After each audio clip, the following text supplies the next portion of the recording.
예, 저는 아마도 제가 그 설교를 하러 이렇게 가는 교회들 중에 제일 가까운 교회에 온 것 같습니다. 저희 집에서 조금 헤매는 바람에 10분 정도 걸렸습니다. 제가 고매동 주민입니다. 오며 가며 자주 봤거든요, 교회를. 그런데 이렇게 강단에 서게 되니까 참 좋습니다. 살다 보면 이렇게 예기치 않은 만남들이 있지요. 고매동 주민이 여기 와서 설교하게 될 줄이야. 살다 보면 어느 정도 예상 가능한 일들이 있고 전혀 다른 방향으로 일들이 진행될 때가 있습니다. 저는 개인적으로 제가 목사가 된 것 외에 다른 것들은 다 제 예상 밖으로 이루어졌습니다. 유학을 가서 그곳에서 한 20년을 살았습니다. 그것도 전혀 예상 밖의 일이었고 3년 반 전에 제가 귀국을 했습니다. 그 또한 제가 계획했던 일들이 아니었습니다. 하나님께서는 여러 모양으로 선하게 저를 인도하셨다고 저는 믿습니다만 아무튼 예상대로 사라지는 것이 인생이 아닌 것 같습니다. 20년을 살았는데 한국말을 좀 잘하는 편이죠. 여러분 어떠신지 모르겠어요. 저는 개인적으로 지난 여름에 저희 직계가족 중에 3명이 전신마취를 했습니다. 태어나서 이런 황당한 경험은 처음이었고 아주 병원을 제 집 드나들듯이 이렇게 드나들었고 거기서 잠도 자고요. 특별히 저희 어머님은 유방암 수술을 하셨어요. 이제 연세가 있으시니까 전이는 안 되는데 문제는 회복이 늦어서 응급실에 몇 차례 가셨죠. 그때마다 얼마나 불안하고 떨리고 혹시라도 이러다가 보내드리는 거 아닌가 하는 생각도 들었고요. 자, 예측이 가능한 일들은 어떻게 대비를 해보겠는데 예상이 불가능한 일들이 생길 때 우리는 당혹스럽고 때로는 절망하고 낙심하게 되죠. 특별히 죽음의 문제. 공교롭게도 저는 어제 저희 학교 다니는 학생의 장례에 갔다 왔습니다. 30 초반의 여자분인데 전혀 예상했던 일이 아니었고 사고였고 너무너무 그것을 감당하기에 가족들이 힘들겠죠.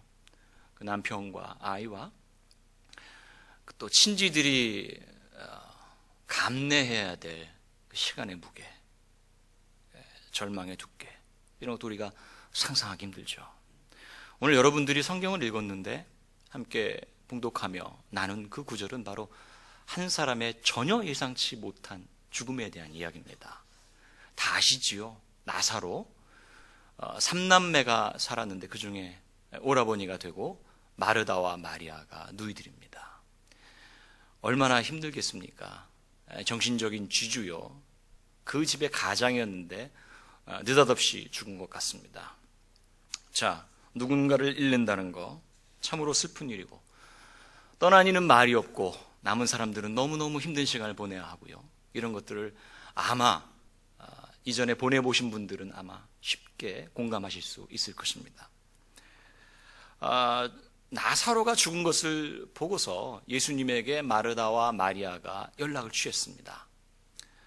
여러분들이 연락을 취했다는 그 이야기를 통해서 짐작할 수 있는 것은 그냥 보통 사이가 아니었다는 것이죠. 이미 예수님께서는 먼 길을 떠나가셨고 지금처럼 그 옆에 있는 경부고속도로나 용구대로로 올 수 있는 길이 아니잖아요. 산 넘고 물 건너서 험한 길을 걸어와야 하는 길인데 이미 떠난 분을 모시러 사람을 보냈다는 것은 그만큼 예수님과 이 가정이 대단히 친밀한 관계였다는 것을 미루어 짐작하게 해줍니다. 그렇죠? 자, 그런데 여러분들 예수님에게 사람을 보내서 예수님에게 나사로의 죽은 소식을 알리는데 하루가 걸렸어요. 그런데 예수님께서 이상하게도 이틀 동안이나 지체하셨습니다. 빨리 가셨어야 됐는데 어찌된 이유인지 그 이유가 성경 말씀에 나와 있지 않아요. 그 이유도 없이 이틀을 지체하셨고요. 그 다음에 돌아오는데 하루가 더 걸렸습니다. 자, 그럼 빨리 산수를 하셔야죠. 얼마나 걸렸죠? 네, 제가 이걸 보여드렸는데 보여드린 것으로 기억하는데 못 보셨군요. 제가 이렇게 보여드리겠습니다. 이렇게 나흘이 걸린 거죠. 사람을 보낸 시간, 거기서 지체한 머문 시간 이틀, 그리고 돌아오는데 걸린 시간 하루. 자, 지도를 한번 보겠습니다. 도대체 어디 계셨나 한번 살펴보죠. 예, 여기입니다. 베다니아라고 되는데 우리 성경에는 베단이라고 되어 있죠. 예루살렘에서 한 5리 정도 되어 있답니다. 바로 조금 위쪽에 예루살렘이 있죠. 여기가 원래 살던 지역이고요. 예수님께서는 여기를 떠나서 요단강 건너로 이미 지나가셨어요. 자, 그러자 이런 상황에서 예수님께서 돌아가려고 하니까 제자들이 뜯어말립니다. 한번 제자들의 이야기를 한번 들어보겠습니다. 같이 읽어볼까요? 8절 말씀인데 시작. 제자들이 말하되 랍비여, 방금도 유대인들이 돌로 치려 하였는데 또 그리로 가시려 하나이까. 제자들이 웬일인지 예수님을 걱정해 줍니다. 원래 제자들이 그렇게 똑똑하고 현명하고 착한 사람들은 아니었습니다. 사고를 많이 쳤어요. 제자들인데 말이죠. 좀 아쉽죠? 예수님께서 다시 그리로 가시려고 하니까 제자들이 뜯어말린 이유가 있습니다. 저희가 11장, 요한복음 11장을 읽었는데 9장에서 시각장애인을 고치는 장면이 등장하라고 그 일 이후에 많은 사람들이 돌로 치려고 예수님을 자꾸 유명해지고 문제의 소지가 있다고 판단한 거죠. 그래서 예수님을 죽이려고 합니다. 그 돌 맞다가 피신해서 간 거예요. 동쪽으로. 강 건너 갔는데 다시 돌 맞으러 가냐는 거죠. 자, 여기서 정말로 제자들이 예수님을 염려하는 마음으로 이렇게 말을 했느냐? 그게 아닙니다. 사실은 제자들 자신의 안위가 더 급했던 거예요. 혹시 예수님 따라갔다가 돌에 맞아 죽지는 않을까, 다치지는 않을까 염려하는 마음이 있어요. 또 한 가지, 아까 읽은 말씀에 여러분 빨간 글씨로 랍비어라고 되어 있어요. 랍비는 선생님이라는 뜻입니다. 주님이라고 부르지 않아요. 이따가 마르다와 마리아는 주님이라고 부르거든요. 랍비어, 선생님이요. 그러니까 주님에 대한 어떤 안 다칠 것이라는 믿음이 애시당초 제자들에겐 없는 거죠. 자, 여러분들이 신앙생활 가운데 어려움에 봉착했을 때, 물론 기흥지구촌교회 이 동네가 좋잖아요. 그죠? 뭐 다 아시겠지만 이런 좋은 교회 다니시는 분들은 아마도 이렇게 배신할 사람들은 없을 거예요. 하지만 종종 우리가 실수를 합니다. 위기가 닥쳤을 때 절망적인 상황 속에서 내가 먼저 살고 보자, 나 먼저 피하고 보자라는 생각을 할 때가 있거든요. 만약 여러분들에게 그렇게 위기가 닥쳐온다면 오늘의 말씀을 한번 생각해 보시기 바랍니다. 적어도 제자들처럼 비겁하게 살지는 않으리라, 이렇게 타산지석으로 삼았습니다.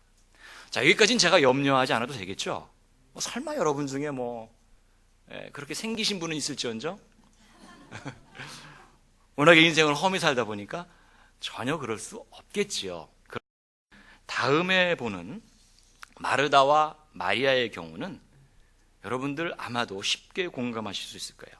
자, 예수님께서 마리아와 마르다에게로 바로 갔으면 얼마나 좋았겠습니까만, 어찌된 이유인지 이유는 등장하지 아니하고 이틀을 지체하셨다고 그랬죠.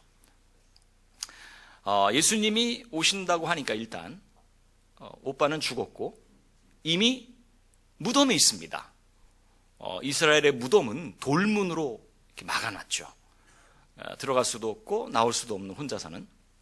자, 여러분, 이런 상황에서 마르다와 마리아가 예수님이 오신다는 소식을 들었을 때 얼마나 기쁘고 기대가 됐겠어요. 이미 죽었지만 그래도 위로를 받을 수 있다고 생각했는지 모르겠습니다. 그런데 예수님이 너무 늦게 왔어요. 5분 차이, 10분 차이가 아니에요. 여러분, 왜 3일장 하시는지는 다 아시죠? 시체가 썩으니까. 그래서 빨리 조치를 취해야 하기 때문에, 그래서 3일 내에 장례를 치르도록 하죠. 나흘이면 뭐예요? 끝난 거예요. 이미 사건은 종료되었고 예수님이 그제서야 오신 거예요. 자, 그러자 마르다와 마리아가 예수님을 맞이하는데, 여러분, 자매라 할지라도 성격이 조금 달라요. 마르다는 좀 급해요. 여러분 중에도 그런 분이 있잖아요. 외향적이고 급하고 다혈질인 분들이 있고, 내성적이고 저 속은 알다가도 모르겠어 이런 분들도 있고, 제가 과장해서 얘기했지만 마리아와 마르다가 이렇게 차이가 납니다. 마르다는 좀 급한 사람이에요. 저도 아이를 키우다 보니까 여러분 분명히 같은 유전자거든요. 제 큰애가 이제 아들이고 작은 애가 딸이에요. 아들, 딸. 대학교 3학년, 중학교 3학년인데 그 아이들의 삶을 보면 어쩌면 저렇게 다를 수 있나 싶어요.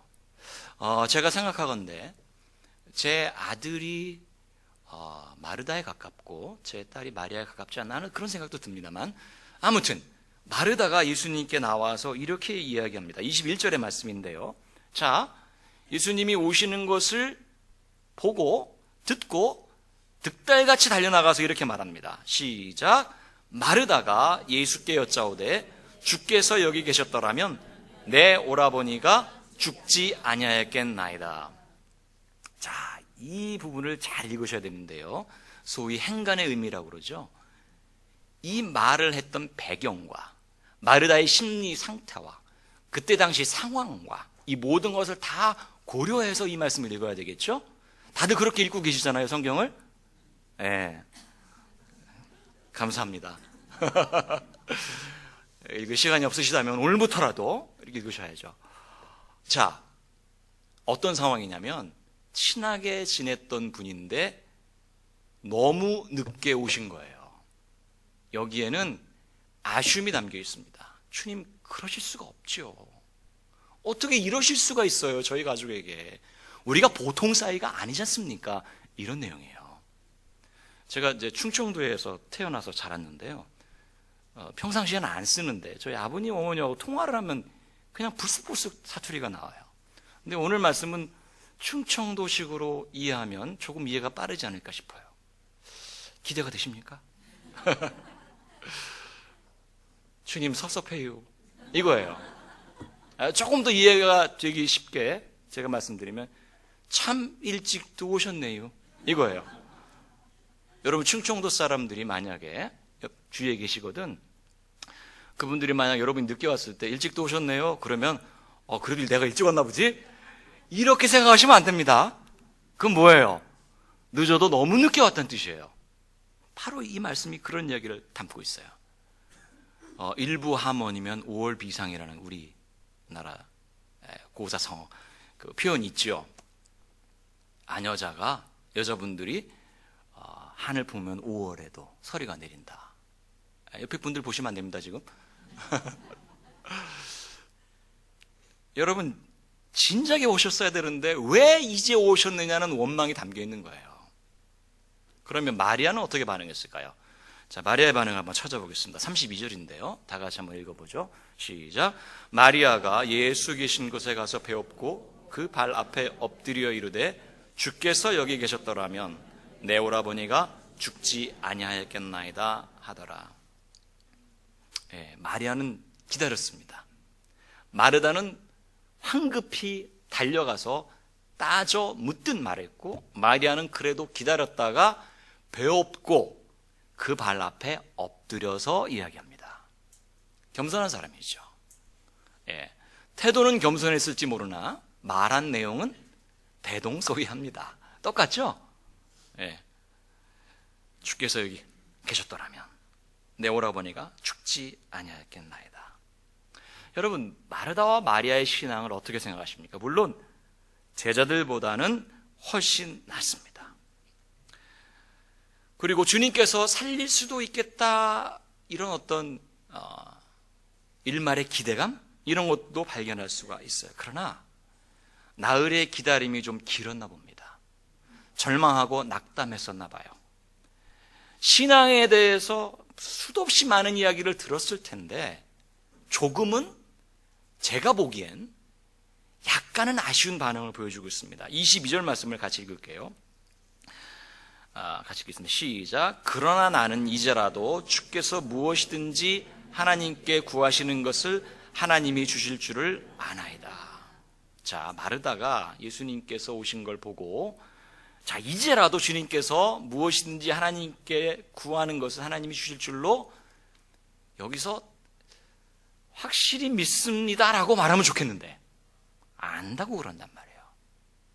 그래서 제가 빨간색으로 아나이다. 그래서 주님께서 이렇게 말씀하세요. 내 오라버니가 살아난다. 걱정하지 마라. 바로 뒷구절이 그렇게 돼 있어요. 23절. 예. 제 성경과 여러분의 성경이 똑같다면 그렇게 돼 있을 거예요. 자, 그런 다음에 24절에 볼까요? 시작. 마르다가 이르되 마지막 날 부활 때에는 다시 살아날 줄을 내가 아나이다. 분명히 주님께서 23절에 내 오라버니가 다시 살아날 거야 라고 말씀하셨는데 여전히 마르다는 뭐라고 말해요? 마지막 때에 먼 우리 오빠와 제가 만날 날이 있겠지요. 그때 부활의 기쁨을 누릴 줄로 제가 압니다. 이렇게 얘기한 거예요. 여러분, 마르다와 마리아 유태인이에요. 유대인들은 어려서부터 이런 종말에 대한 교육을 수도 없이 받았을 것이 분명합니다. 게다가 예수님하고 굉장히 친한 사이였다는 건 뭐냐면 부활에 대해서 분명히 얘기를 수도 없이 많이 들었을 거예요. 그런데 여기서 뭐라고 말하냐면 부활의 주님의 그 앞에서 나는 안다고 얘기해요. 그랬더니 주님께서 뭐라고 그랬을까요? 글쎄 역시 너 똑똑하구나. 그래 공부 열심히 했구나. 그걸 어떻게 알았니? 야 대단하다 라고 말씀하지 않으셨습니다. 주님께서는 25절과 26절에 이렇게 말씀하세요. 한번 같이 읽어볼까요? 시작. 예수께서 이르시되 나는 부활이요 생명이니 나를 믿는 자는 죽어도 살겠고 무릇 살아서 나를 믿는 자는 영원히 죽지 아니하리니 이것을 내가 믿느냐? 안다고 칭찬하신 것이 아니고 지금 대화가 계속 엇갈리고 있어요. 저 알아요 하는데 그게 아니야. 마르다야 그게 아니야.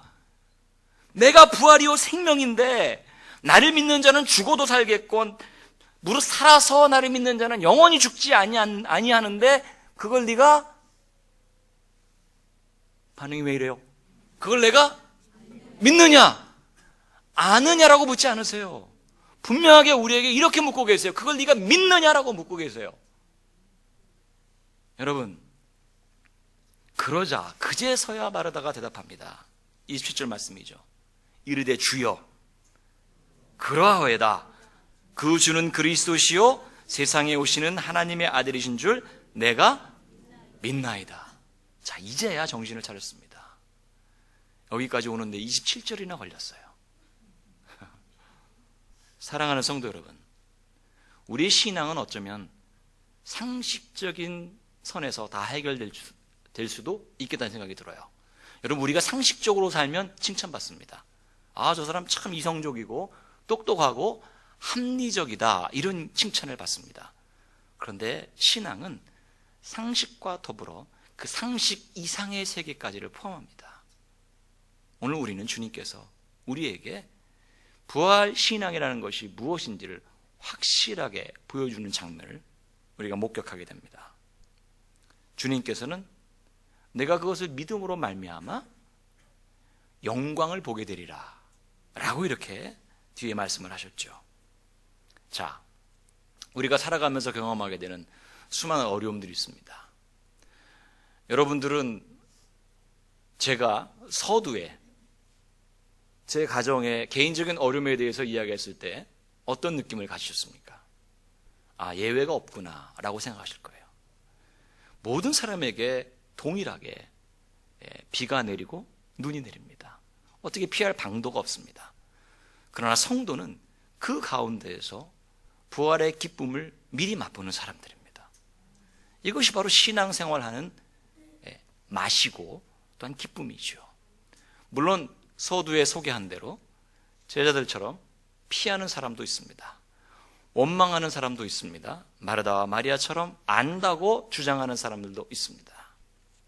상황에 따라 이리저리 흔들리기도 합니다. 여러분 많이 들으셨겠지만 우리 신앙을 크게 두 가지로 분류한다고 하죠. 온도계의 신앙과 온도 조절기의 신앙. 다 아실 줄로 압니다. 온도계는 온도에 따라서 치수가 달라지죠. 오르락 내리락 합니다. 20도에서 30도로 올라가면 수은주가 이렇게 올라갔다가 30도에서 20도로 내려가면 이렇게 또 내려옵니다. 상황에 따라서 어려움이 있으면 변덕을 부리는 그런 신앙인들을 일컬어서 뭐라고요? 온도계와 같은 신앙인이라고 얘기합니다. 그러나 온도 조절기는 그렇지 않습니다. 아예 온도를 바꿔버립니다. 추울 때 온도를 높이면 따뜻해집니다. 더울 때 온도를 낮추면 시원해집니다.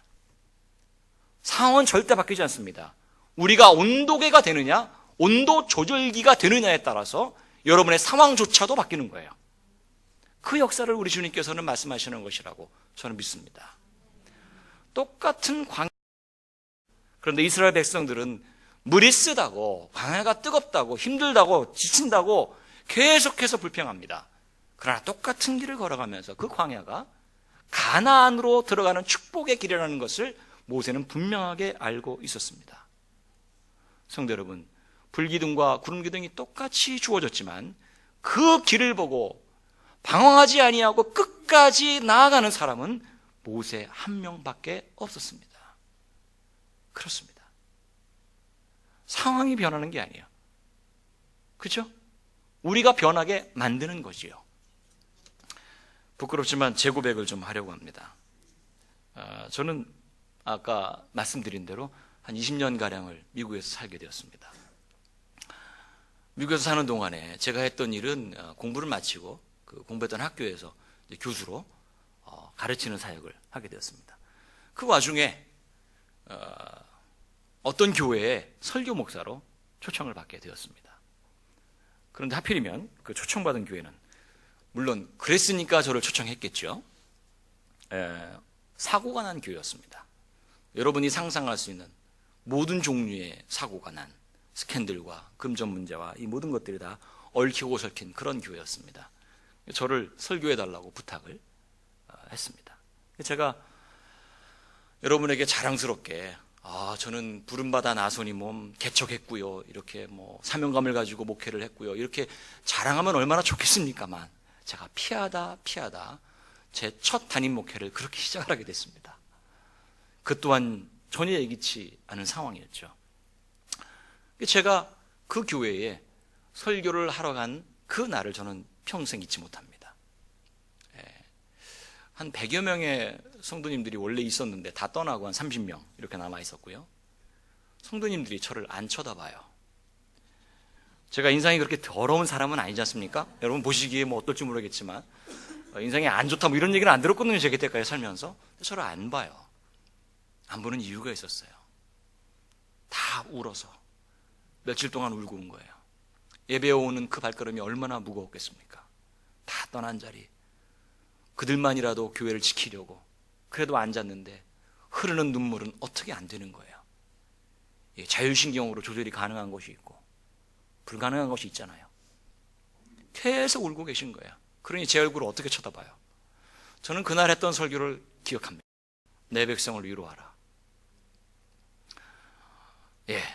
그러나 어떻게 했는지 제가 잘 기억이 안 납니다. 왜 그럴까요? 사람은 다 똑같아요. 아무리 목사라 해도 그가 영적인 존재이고 인간인지라 환경의 영향을 받게 됩니다. 여러분들이 이렇게 저를 잘 봐주시고 따뜻한 미소로 봐주시니까 제가 얼마나 좋아요? 근데 그렇지 않은 경우에는 어떻습니까? 제 마음이 무거워요. 마치 제가 짐을 지고 허덕이면서 설교하는 느낌이에요. 설교를 하고 집에 와서도 끙끙 앓습니다. 이게 무슨 변고인고? 내가 왜 이렇게 몸이 아프지? 마음이 편하지 않지? 잠을 잘 수가 없지? 이유가 뭘까요? 그것은 제가 영적인 존재라 그래요. 제가 동물이 아니라 그런 거예요. 성도 여러분, 가면서 한숨을 고속도로에 약 40분 정도 운전을 하면서 가는 길인데 한숨을 푹푹 땅이 꺼져라. 그 고속도로 괜찮은지 모르겠어요. 땅이 꺼져라. 이렇게 한숨을 쉬고 가는 거예요. 그러면서 이렇게 말합니다. 대책이 없다. 대책이 없다. 이렇게 말을 해요. 그걸 듣고 가는 제 아내가 제 옆자리에 앉았고 제 뒤에, 아내 뒤에 제 아들이 그때 당시 초등학교 6학년 정도 됐겠죠. 아들이 저에게 말합니다. 아빠, 아버님 그렇게 불러요. 아버님. 아버님이라고 부르는 게 이상한 거예요. 그러니까 원래 저를 아버님이라고 안 부르는 아이입니다. 영어로 제가 잠깐 하면 Yo, Dad 이렇게 불러요. 이게 참 우리말로 하면 우리말로 번역이 또 안 되네요. 예, 그냥 부르는 거예요. 아빠가 목사인지 친구인지 분간도 잘 못해요. 그런 애가 아버님 그래요. 왜 그러냐 그랬더니 아버님 뭐가 그렇게 힘든데 땅이 꺼져라 한숨을 쉬시고 뭐 이런 식으로 얘기하는 거예요. 왜 그렇게 불만이 많으십니까 아버님? 그래요. 그래서 야, 너 보면 모르니 너? 내가 우리 교회가 지금 너도 가서 분위기 보면 알 거 아니야. 그랬더니 근데 주일에 설교하러 가시는 목사님이 한숨 쉬면 안 되죠. 그러는 거예요. 기도하셔야죠. 여러분, 이 못난 사람을 위해서 하나님께서는 철없는 제 아들의 입을 통해서 말씀을 전해주셨어요. 제가 설마 부활에 대해서 모르겠습니까? 회복의 역사에 대해서, 치유의 기쁨에 대해서 모를 리가 있겠어요? 얼마나 많은 설교를 했겠습니까? 그런 주제에 대해서. 알거든요. 아는데 왜 그럴까요? 믿음의 문제거든요. 기도해야죠. 오죽하면 데살로니가전서 5장 17절 어떻게 기도하라고 되어 있죠? 쉬지 말고. 근데 원문에 보니까 숨도 쉬지 말고가 아니고 faithfully, 신실하게 믿음을 가지고 라는 뜻이랍니다. 왜 믿음을 가지고 기도하지 못하느냐? 그 질문을 아들을 통해서 저에게 주셨던 거예요. 사랑하는 성도 여러분, 여러분의 믿음의 생활 그리고 일상의 생활은 어떤 모습입니까? 제가 감히 묻습니다. 혹시 여러분 중에 상황 때문에 너무 절망스러워서 왜 나에게만, 왜 내 팔자는 이런 식으로 원망하는 분이 혹시 있습니까? 주님께서 여러분에게 회복의 역사를 허락하십니다. 그것을 내가 믿느냐? 라고 오늘도 주님은 여러분에게 묻고 계십니다. 한 가지 예화를 더 드릴게요. 여러분 컴패션이라는 단체를 아실 겁니다. 탤런트 차인표 씨가 힐링 캠프라는 TV 프로그램에 나와서 저는 정말 그 방송을 보면서 얼마나 부럽고 얼마나 존경스럽던지, 한 사람의 영향력이라는 것이 이렇게 위대할 수 있구나라는 생각을 하게 됐어요. 그분이 컴패션을 통해서 펼친 그 사역의 깊이와 넓이가 너무나 깊고 넓기 때문에 제가 정말 부끄럽다는 생각을 했습니다. 아시다시피 컴패션은 6.25 때 전쟁 고아가 된 아이들을 보살펴주기 위해서 세워진 단체입니다. 그런데 차인표 씨가 그 단체, 지금은 그것보다 훨씬 더 큰 사역을 하고 있고, 이제 가난한 나라의 아이들을 도와주는 역할을 지금 공교롭게도 그 방송을 보고서 그 다음 주에 저희 학교에 컴패션의 대표를 맡고 있는 서정인 목사님이 방문하셨습니다. 그날의 간증을 제가 잊을 수가 없어요. 서정인 목사님께서 컴패션의 대표로 필리핀에 출장을 가게 되었습니다. 출장을 가서 보게 된 장면은 무엇이었는가 하니 쓰레기 더미 산입니다. 쓰레기 더미에서 아이들이 거기서 태어나서 먹고 자고 죽는 거예요. 여러분들이 이렇게 좋은 동네에 사시면서 고매동이나 보라동과 같은 좋은 동네에 사시면서는 상상이 잘 안 되시죠.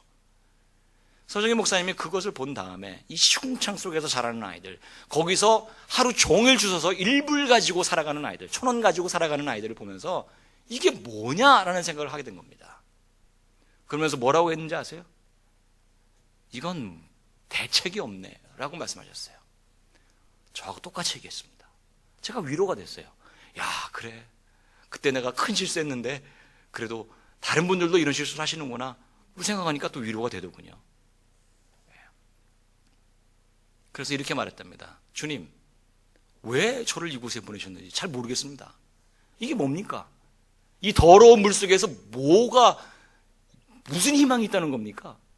그랬더니 하나님께서 하나님의 음성을 서정인 목사님에게 들려주시더랍니다. 사랑하는 서목사예요. 창을 바라보는지 모르겠는데 나는 생수의 강을 본다.